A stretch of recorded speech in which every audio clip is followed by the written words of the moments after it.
opposition leaders are, however, concerned that the sitting government is likely to manipulate the exercise to include foreigners who will, in turn, vote in the favor of certain candidates in the year 2016. They insist that since this exercise will help with the production of a national electronic national voters register, they should have been involved, especially at verification stages. There have been challenges reported in many areas, pointing at a lack of adequate preparation.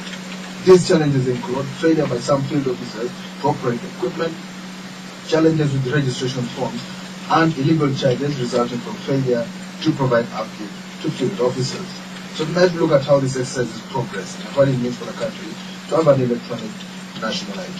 Our guests tonight, Honorable James Akena, Lira Municipality from the UPC party, we expect to join us shortly. Ms. Aisha Kabanda, the resident city commissioner for Kampala capital city. She's also in this place. In the studio right now, have Mr. David Apiauni, Secretary General at Foundation for Open Development, an NGO involved in governance and democracy activism, also a member of the NRM political party. You're most welcome, David Apiauni. Yeah, thank you, my brother. I just want to greet all the listeners outside there that you are welcome for particularly this program. Go on. And of course, I'm just excited to see my sister. It's quite long, and it's good she's in the studio. Hope we shall move on. Well, you have the exercise are quite good. That we get to know our people. Very well, you know that we are the only country that is still lagging behind. Even our brothers just near here, Rwanda, conducted that exercise and concluded it. At the stage, time when we are talking about federating the East African Federation, it would be prudent that we speak the same language. And probably those have been the challenges. And one of them is that all citizens in the East African community will have, and should, it is like a condition. Before we talk of the federation, we should actually talk of how many are we. We should know each other, our citizens. The intention was that can we know how many total citizens we have. That really is a census. We need that to the census. But then, this has been planned and postponed many times. Exactly. But then the progress has been really slowed down. I think technological challenges and also the incompetences of the enrollment staff, those staff members who were enrolled, some of them still need to acclimatize on how to use some of these equipments. And in particularly my district, Tororo, the equipments arrived late. Some of them are not up now, arrived in some parishes. And also the bureaucratic tenets of how one is registered is also raising a lot of eyebrows. You must first of all have a birth certificate. Yeah, we'll talk about that. Yeah. We've just been joined, it's not by our second guest, Madam Aisha Kabanda, Resident City Commissioner, Kampala. You're most welcome, Madam Aisha. Thank you very much. How's the NRM party treated? Would you allow me to say hello to the listeners also? Good evening, listeners of Radio 1. Radio 1 is my favorite radio station. It's a while since you said voice. No. Perhaps you haven't been inviting me. So today we've had celebrations in the city. Kampala capital city was celebrating 3 years of existence after the Kenya came rushing from production, which was graced by His Excellency the President. We moved around the city trying to see the developments we have been using the 3 years. And I want to say congratulations, Kampala capital city, for the factory. We are both happy very much. Madam RCC, how much should one pay to get the national ID? Well, national ID, this is a free exercise. It's a free exercise. You just move in and get registered. However, I must say, regrettably, we have registered complaints today. But I also one chairperson saw this as an opportunity to make money. And I am going to sit with my security committee and the coordinating committee and see what we can do. In my opinion, I take this as bribery, by the way. You cannot ask people to come and pay to get Kenya's recommendation letter And for heaven's sake, people have been paying for passport, for many luxurious things, for land titles, and many other things. But for once, I think LC one chairperson would give Ugandans a break. You know, they have been charging, and we say, hey, we know we don't pay you, you can do something. Eh? But over this one, I think it's a wrong thing to do. We are going to hold that as bribery to any chairperson of LC1 who is asking money from people for later for an LC1 card. That means, therefore, even a foreigner will give you money, okay, slightly more than the other people are giving, and you give it later, okay? So I want to say it's wrong. It's wrong to those who are doing it. Please, LC1 chairpersons, you have done a very good job for a long time. Don't spoil your record. Don't charge for this noble cause. Only do that one for us as patriots. If you want to prove your patriotism, do that one for us. Be there. Give whoever needs a letter in your area to justify that the resident you know. This was the resident is resident in my area. Is been there for a long time. We know her or him as a Ugandan. That's enough. You can only do that one for your country. I'm disappointed that people are charging over this. However, the exercise in Kampala so far so good. We had challenges the first day in 2 divisions, Machindia division and the Raga divisions. When the equipment were supplied, the server had a problem, they had to take them back, and then the problem was rectified. As of now, all stations are well set, and the system is moving on well. The challenge we have also registered is that the system kind of gets they warm up and they cannot take, people have come in many, in big numbers, and they are taking pictures one by one, entering. So eventually, these are machines, okay? They hang up as they get heated up. But I think these are things we shall get over with time. If with your permission, I want to tell Ugandans that this exercise is going to be ongoing for a long time. We have a mass exercise for 4 months. After this mass exercise, we shall have a continuous registration exercise at our sub-counties. So if you go and you find a problem and you find there are big queues, don't hang on there. You can't do other things. You come back tomorrow, even the other day. You can even pick forms. You can pick forms, take them at your home, fill them at your own time, okay, carefully, and then return them at your own time. So I think slowly by slowly we shall catch up. But I'm happy all in all, the exercise is making well. So, Madam Aisha, what else is required, please, when you show up? What are you supposed to do? You basically need to prove you're Ugandan, okay? And there are a few simple things. The ideal would have been a birth certificate. That you go with your birth certificate and police say, hey, I was born in Mengo Hospital, and here's my certificate. But we know many Ugandans don't hold birth certificates because it hasn't been a practice. Maybe this gives you the opportunity also to clear there's been some misinformation that Uganda is the only country that doesn't have identity cards, that doesn't work. This is not true.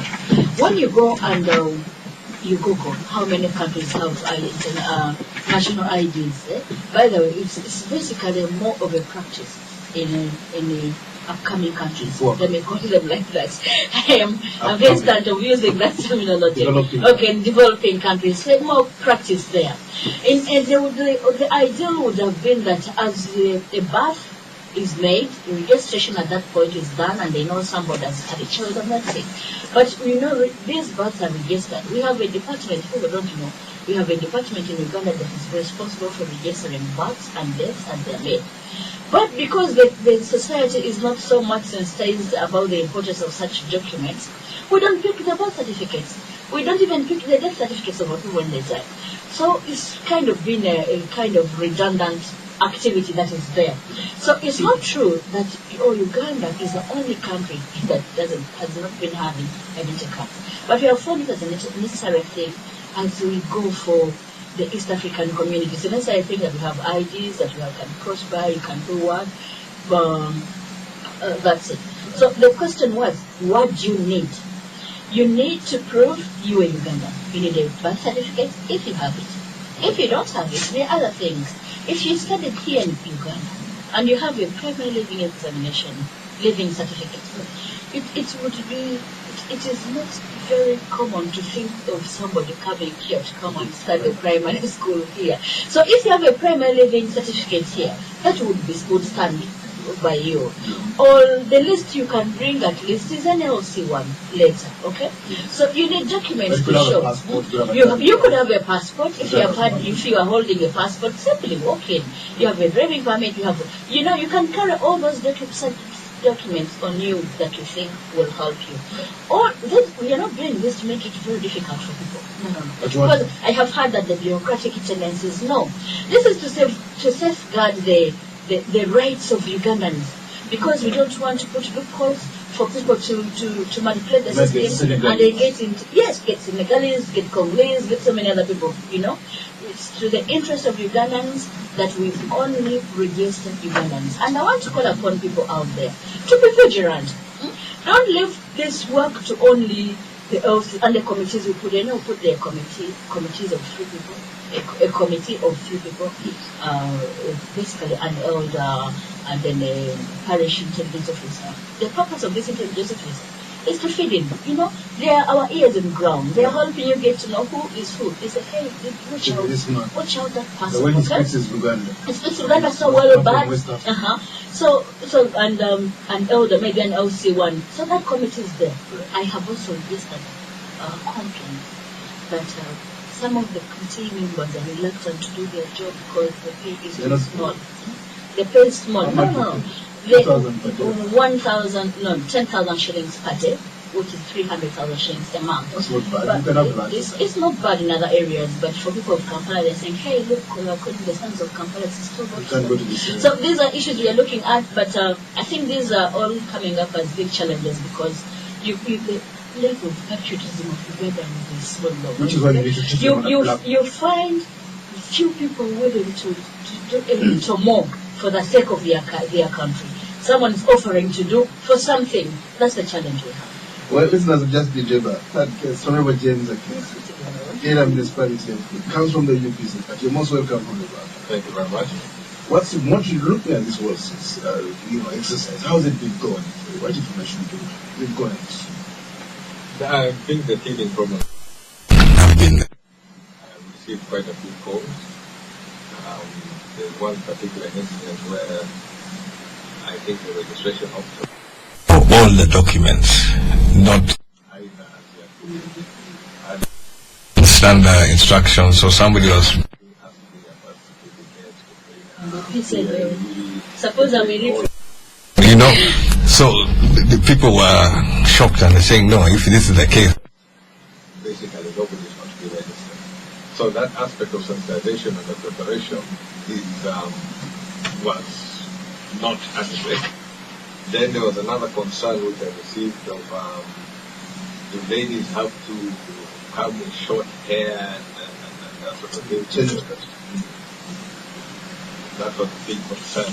Right. Because some of the ladies did not want, obviously, to remove their well-groomed hair. And I don't know whether that. Or some people say you have only people with genetic cuts. It has to be clear, and the whole face has to be clear, and depending on the hairstyle. So I'm yes, just you are right. You are right. I'm reporting you're getting feedback. The feedback which I have. Right. So obviously, from my point of view, there was need for more sensitization. Right. There was need for more preparation of those who are going to be having the task. And then there's a matter which I raised on the floor of Parliament. Some of these documents which are being requested for, in my particular case, as a Ugandan, I can only possibly produce the driver's license and the passport. Birth certificate, because of circumstances, got lost, and baptism certificate and the rest, all of those things got lost. But in the same vein, if the requirements were the same for these other East African countries, I can apply in Kenya. If the Kenyan requirements, but I'm living in Kenya, there's no way I go. But there's that lax element in that requirement, because going by just providing those documents you're requested for, I can equally apply in Tanzania, I can apply in Kenya, and each in Zambia, because I've lived there, I've studied there, I can produce some of the documents required. So I raised it on the floor of Parliament. It was not specifically answered. And to go to that point, we have hosted, over the years, many refugees who have grown up, gone through our education system, that is something which we are not looking at clearly. And then we also on the political aspect of it. I remember in the 60s, the first UPC government gave a lot of passports to the South Africans in the course of the struggle. Now, if a descendant of those South Africans come with the Ugandan passport and say, this is my father's passport. It should have expired now. True. But to identify somebody, even if I have an expired document, it still shows that I am who I am. If I bring this document and this is my late father's document, whether it is expired or not, it provides that link. So those are things which there's a loophole in that particular aspect. A lot of these other countries I've lived in are far more strict on the issue of becoming a citizen. But also they have a much better system on registering the birth, registering the people as they go through. It is not a one-time process, it's a continuous process of how they continue updating and verifying who is and who is not. David, what's your own experience? I think your own experience. Yeah, I'm speaking specifically my experience and particularly Tororo where I come from. There is that form of where you should get your status, either you're married and you very well know that research gives us that over 65% of Ugandans are cohabiting. So when you have a wife, when it comes to that, or you are cohabiting with somebody, in order to qualify for the register, you must produce a certificate of marriage or any document, be it be customary, or my brother did it, or whatever. So that is where the LOCs probably are making it clear, because some people who want to register would want to concoct or trying to forge.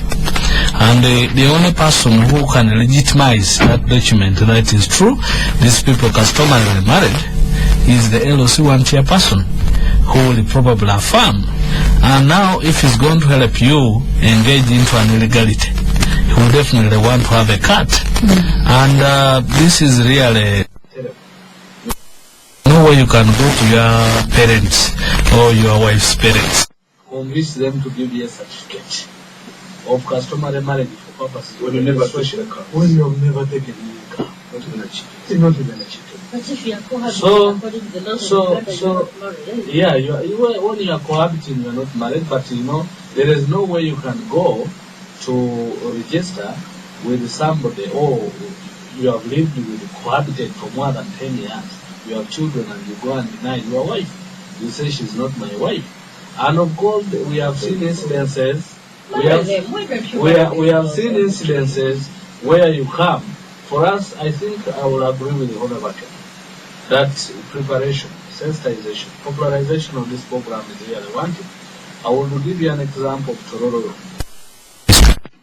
where the largest tribe that speaks a different language is Lira, because we have two tribes, Ikeso and the Lira. But the advert mentioned there, the announcements on radio that came a little bit late when the exercise was about to start. I only Ateso and Uganda, the other staff. So very many people are left out because the level of literacy, I don't want to suggest that is high, extremely high, but that people who may not be understanding Uganda and English are many, and they may not be picking exactly what they saw. So that is level one of preparation. Secondly, even the people conducting they never. Well, I think it was kind of haphazard preparation that they don't know. Like he's telling you, they're asking you to produce almost everything. Secondly, the people of Uganda, a very good number of them, don't know when they were born. Including the number of citizens. Exactly. You estimate. The citizen, somebody was as far as birth. Exactly, somebody had to guess a bit. So what I'm saying is, in a situation like that, when they ask you when were you born, then you said during when they overthrew Amin, they just tell you to go back. Were coming. You could have come with all the documents, but just because you only know that your parents told you that when they were overthrowing Amin, 1979, that's when you were born. They tell you. when you get the exact date. This one I'm speaking for, experience Tororo, and you are let off, you go. There are people who may not be having all these documents and want to at least attain what we call the birth certificate. Right. Let's take a break and keep it away, starting from that point. This is Spectrum Radio, and we'll be back to speak to you. Spend your Easter in the wild. Uganda Wildlife Authority welcomes you to visit our magnificent national parks and enjoy the fascinating range of activities. Game drives, gorilla tracking, chimpanzee tracking, boat rides. And with over 1,000 species of bugs to watch, make this a memorable Easter with your family and friends. Uganda Wildlife Authority, conserving for generations. This is a warning from Kabanda. In this house, gather around this radio and listen well, because I will only say this once. You germs, I have seen how miserable you make the life of our children. You take away their health and happiness. You make them too sick to play or learn.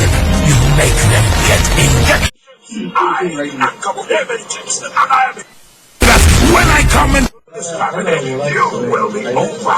I will cover their skin. Protection that will destroy you. I will break your eyes and remove your energy. I will make you pay. You have heard it straight from Kabanda. Meditex. For no-nonsense protection against germs, buy Meditex for your family. Legitimate whiskey is different. I am proud that we can now enjoy quality and taste. And style too. I have not felt so original with the liveliness I get each morning after I enjoy legitimate whiskey. Everything seems to be going my way. This is a worthy discovery. Legitimate whiskey is blended from carefully selected Scotch malt, giving it a golden amber appearance with a silky smooth and soothing taste for lasting satisfaction. A masterfully crafted blend, expertly blended, lighter and styled whiskey. Please enjoy responsibly. Spectrum, Radio 1 FM 90. Welcome back on Spectrum. Opinion about the ongoing registration for the national ID, which kicked off early this week. Our guests, Honorable James Lira from the UPC party, Ms. Aisha Kabanda, Resident City Commissioner, Kampala Capital City, and Mr. David Apiauni, Secretary General of the Foundation for Open Development, an NGO that deals with democracy. We'll go with calling later. Direct. Talk to us about these experiences. Yeah, now when it comes, people don't know when they were born. Yeah, most of them actually don't know, and this does not surprise anyone. There is some level of guesswork. There are people who may not guess. They will honestly come and say, for me, especially our grandparents, they say when actually in Uganda, because I've been visiting from here, they will tell you that for me, during when Kabaka so and so was exiled, or when Kabaka so died, so it becomes very difficult. And now the officials may not be very patient enough. They will tell you to surely first give space, and sometimes you have been queuing for a very long time to get that opportunity, and you are not helped at all. So sensitization, preparation really needs to be enforced, and also popularization. Very many people stay. My case in Tororo, we have these registers at all parishes where somebody can access a birth certificate free of charge. So people now are making a kill out of this. You go for a birth certificate, you probably know when you were born, and they are saying, come on, before you must pay this. And the parish chiefs are trying to make a kill out of it. And I've also told you the contradictions of issues of marriage, where a larger proportion number of our people are cohabiting.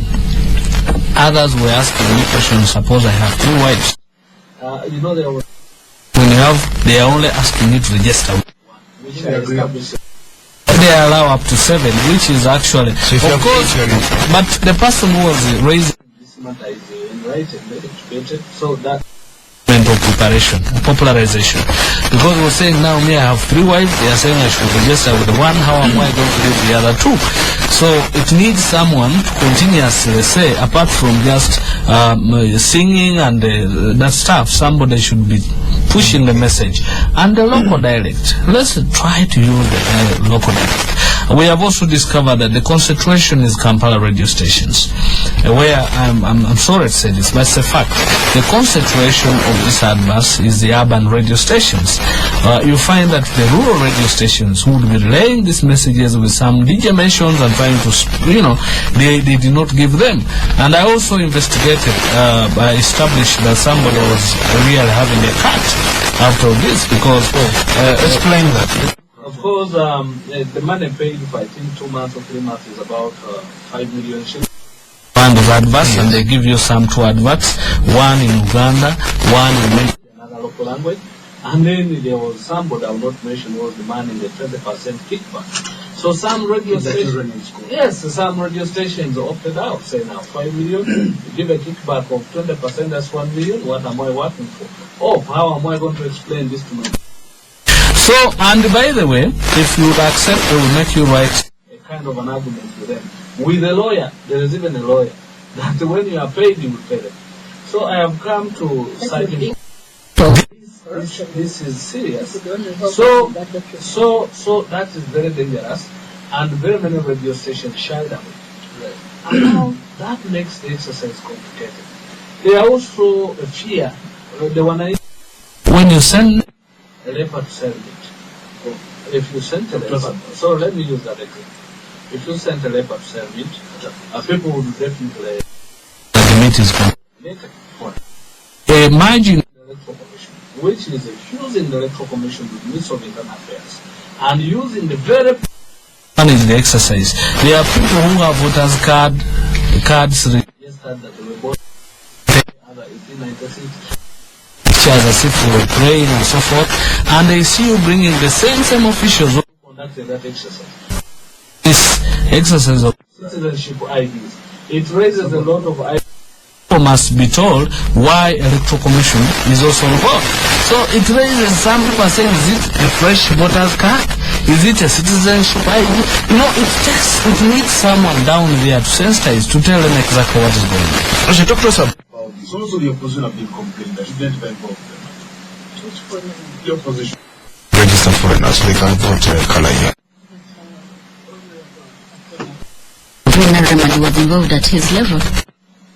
We involved the politicians actually at different levels, at the levels they play. At Parliament we did, at district levels we did. I remember one day was taken at the National Identity District Conferences. We called a meeting. All stakeholders, including the elected leadership and other opinion leaders who felt they mattered in their respective areas. Then we subsequently went down to some counties. We have done some degree of sensitization, especially to the elected leadership, which we thought that they would go back down in their communities and sensitize the people. I would agree with my brother David. To an extent, maybe not enough has been done to popularize. Sensitizing is one thing, and popularize the program is another thing. Perhaps we haven't done that. But for me, it's not all lost. We have how many months to February next year? Quite some time for this program. About 10 months. This is simply a mass enrollment exercise. So 4 months mass enrollment. 4 months mass enrollment. Give us the calendar. After those 4 months, we shall go for a continuous, which Honorable referred to here, a continuous program at the sub-county level. You go simply walk into it and register. And he's wondering why we are working with the Electoral Commission officials.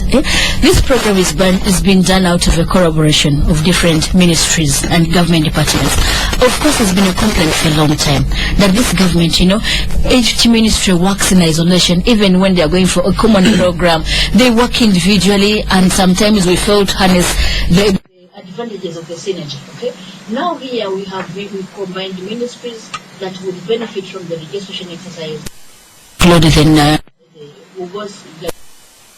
here you can look at that department. I was telling you, registered births and dates. You can look at the immigration department. You look at the electoral commission. So when you look at them, they have interest in knowing who is where and who is who in a particular place. So we combine all those ministries, and of course the intention is very clear: to be able to utilizing to us to achieve a good project. Okay, it's a good thing. But if we made one government department, and then thereafter we would take mass enrollment of people to be employed. But now we are working together, electoral commission staff. We are working with them. We are coordinating with them, right, including my office and including the security office. We are working by the Ministry of Internal Affairs. Minister of Internal Affairs is the chairman of this team, and all stakeholders on board. For the benefit of Ugandans, what about soldiers? Soldiers are professionals. They can do anything. In some places, they have done better than other people. Okay, so when you become a soldier, there's understanding than the other Ugandan. So I want to allay fears of David that all is being done for the betterment of this exercise and Ugandans. That we economize whatever we have, okay, but have better end products. However, Akena, are you people satisfied? There is no policy solution. I cannot say I am completely satisfied. Although to agree with my meeting which was held in Lira, involving the sub-region, where we discussed some of it. It involved the electoral commission, involved district leaders, members of parliament, and security teams. But also, at that time, the electoral commission were not fully conversant with some of the issues going on. And the truth be said, this is part of the process of developing the 2016 electoral registry. So, when the point my brother made here that holding registration process and whatever, yes, it will play. And that is where, as political parties, there's definite concern in that if we're registering all Ugandans, not all Ugandans are NRM, not all Ugandans somebody wants to get the call of government or maybe an African radio, you needed involved in registering all Ugandans. There are people I can reach to who you cannot reach to. And we needed all that process. End of the day, cross-check the is it meet all our needs, are all the people who should be registered. And that time is there, but the process of mobilizing people to register. Suppose I do not register. No. Register for whatever circumstance. I go there, I wait in the queue, and they said, then they ask me when were you born, and I don't know. They don't go back. Go back and bring this sort of thing. At the end of the day, I don't register. Right. Then there are going to be other consequences. So the point I'm making here is that you need all players who can influence the society to be involved in this process of mass registration for Uganda. All right. The issue where the military came in and the intelligence came in, because we discovered in that meeting of we discovered that there's actually an organ lower than the PISO. Which one is that? A VISO. A village intelligence forever. Yes. Now people are asking, well, who is how are they covered or whatever? It's village intelligence. Village intelligence. Now that was a question. Who are they? Where are they? And whatever. And this was insisting that yes, we also have this. So that lack of information, lack of involvement, definitely is going to raise concern that this is part of the electoral register.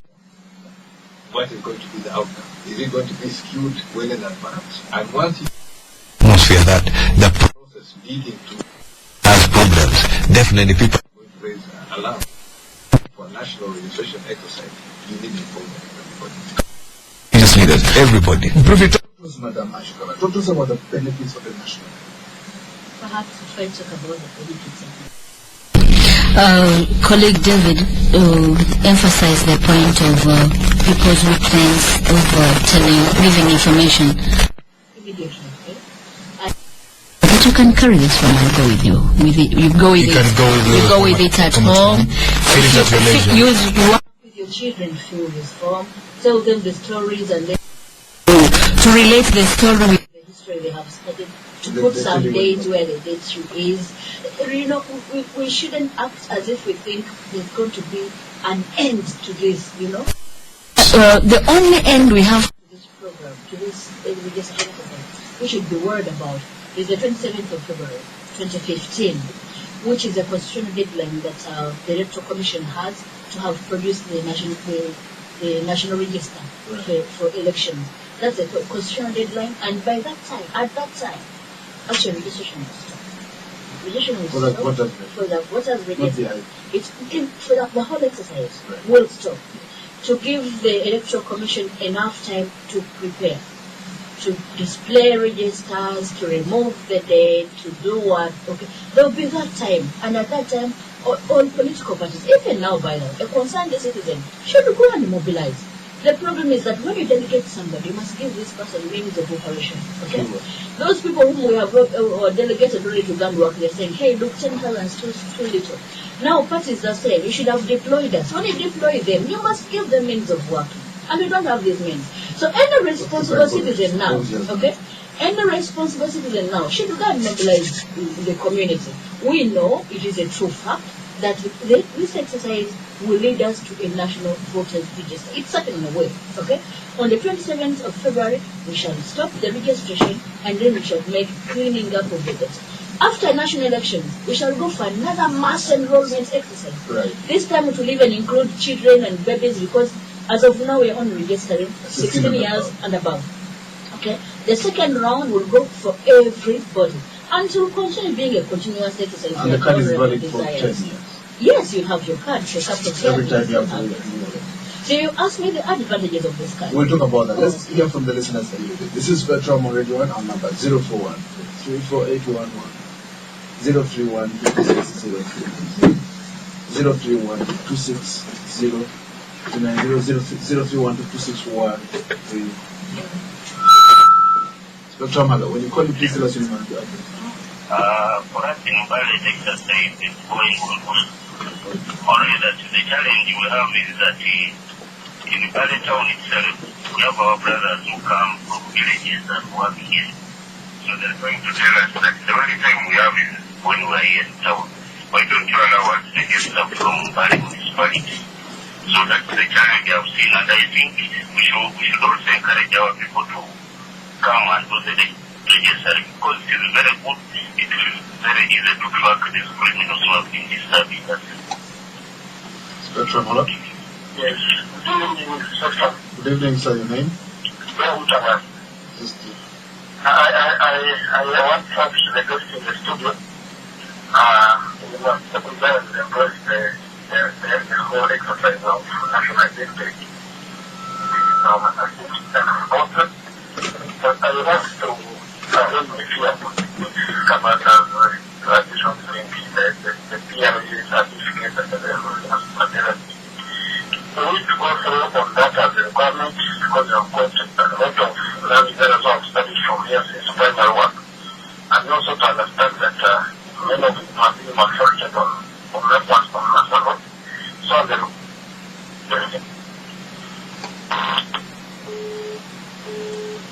Spectrum, hello?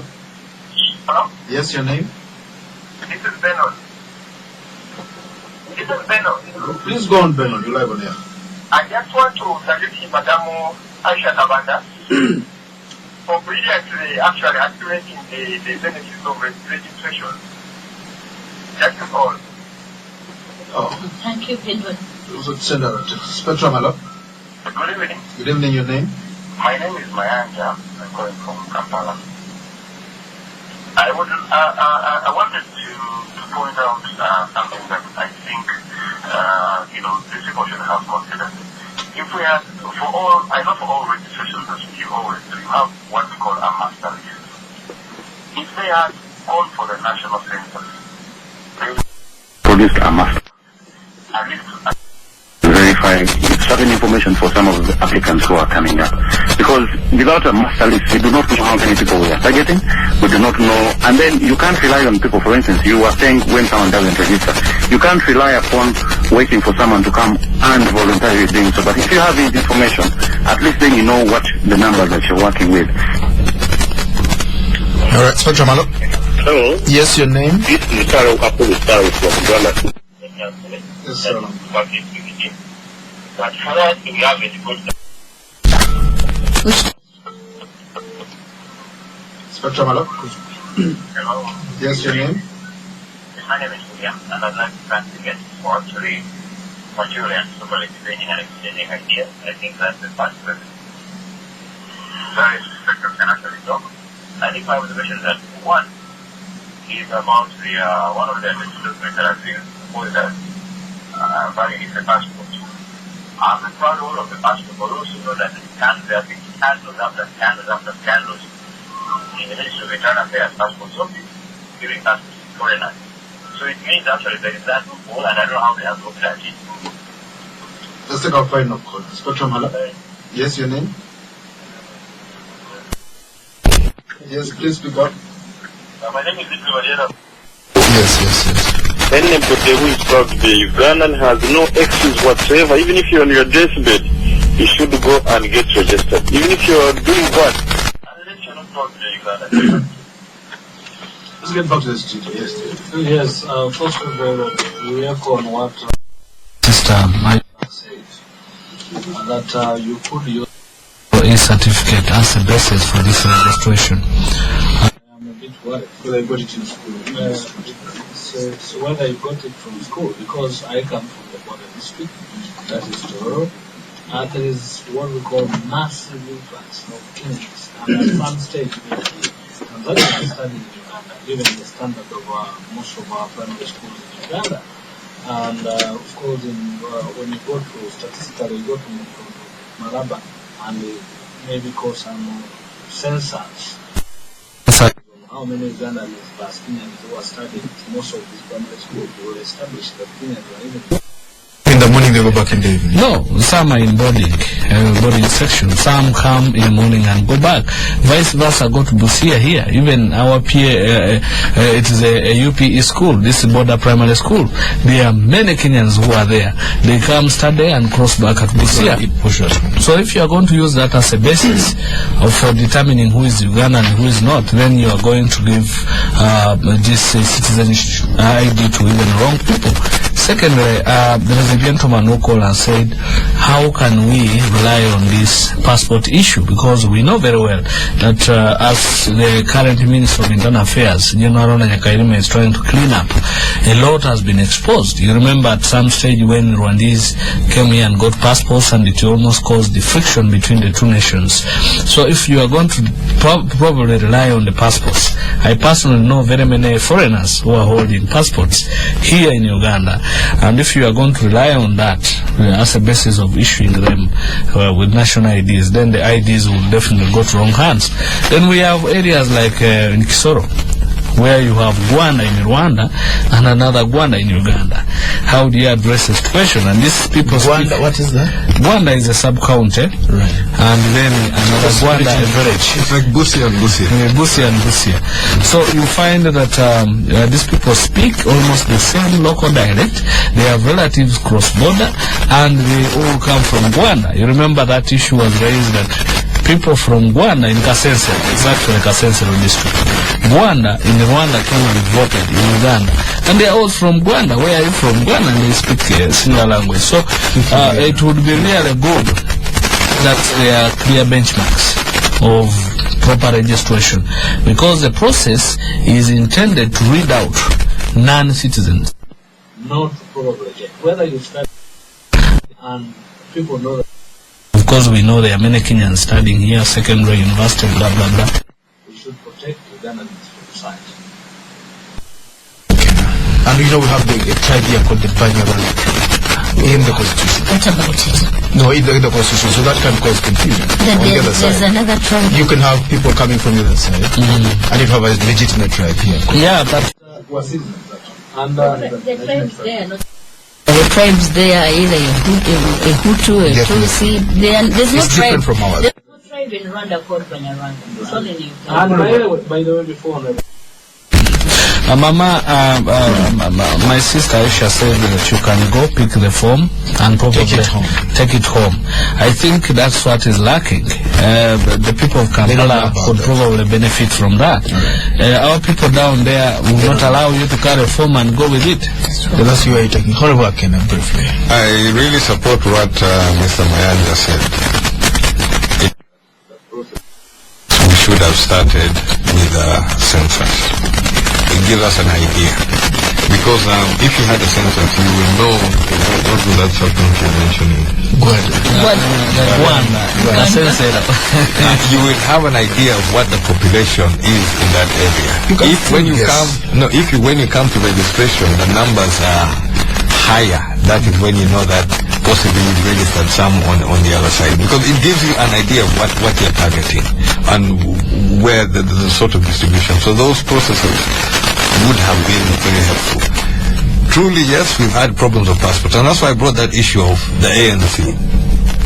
There were passports given, thousands of passports, way back, and throughout the years it has happened. If a descendant comes with that passport, I'm not saying, the point which was raised, it will not be valid, but I am bringing this as proof that I'm a descendant of a Ugandan citizen. How are we going to verify that this is not a Ugandan and this is not? Well, the other system. You can split those atoms. I have lived outside. I know so many children who were born, you can say born in exile, but are Ugandans. They've grown up and that sort of thing. So these matters needed to be addressed, and that would have been in preparation, planning, and the like. So we have jumped into this thing.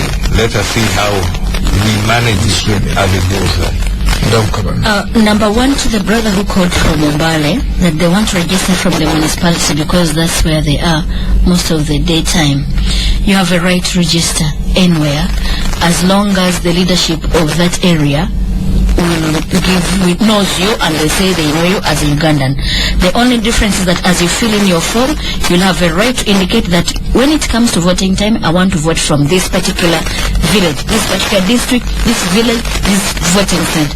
You have a right to register from anywhere. And I want to say the issue of the national census. I want to allay fears of Ngami Mayanja and honorable. No. The national census will take place this year. We are just called this today. Actually, we are called for sensitization also about it. We are told on the 28th of August, the census will start and will carry on for some days. The number of days I can't recall now, but we are called today. I wasn't able to go. My deputies went, so we are sure this census is going to take place within the same time. This needed much more time because it's a hectic exercise. They take over 25 minutes filling in one person, so you need a large span of time. Okay, and finally, worries of taking in foreigners. We are doing our best to minimize the error. Okay, that's why we have the pesos. I get surprised when people ask, why are you bringing pesos? These are intelligence officers to help you know that whereas this person sat P7 here, he's actually a foreigner. Okay, this is the reason why the chairperson of the security committees are the chairperson of the connecting committee, because they can coordinate, relate information they get from different sources. Okay, yes. What about visas? Don't criticize the word visas. These are intelligence officers helping us to do a good job for Uganda. We are doing our best to minimize the error. We can't say the error will be zero. You Ugandans must help us to make the error as minimal as possible by all of us participating, giving us information, telling us who shouldn't. There is a committee up to national level. If you are denied, you can even be denied to register when you are a Ugandan. Saying, no, we don't know you. Okay, you have a right to appeal up to national level. All those stages have been put there for the betterment of the program. We have to go. Thank you very much. That is Aisha Kabanda, Resident City Commissioner, Kampala Capital City. You have to believe what she tells you. Thank you for coming tonight to Spectrum. Mr. David Apiauni, Secretary General at Foundation for Open Development, and Honorable James Akena, Lira Municipality MP from the UPC. Thank you for tuning in. In your host Edmond Chiso. Spectrum will be back tomorrow up next evening. Thank you for inviting us. Millions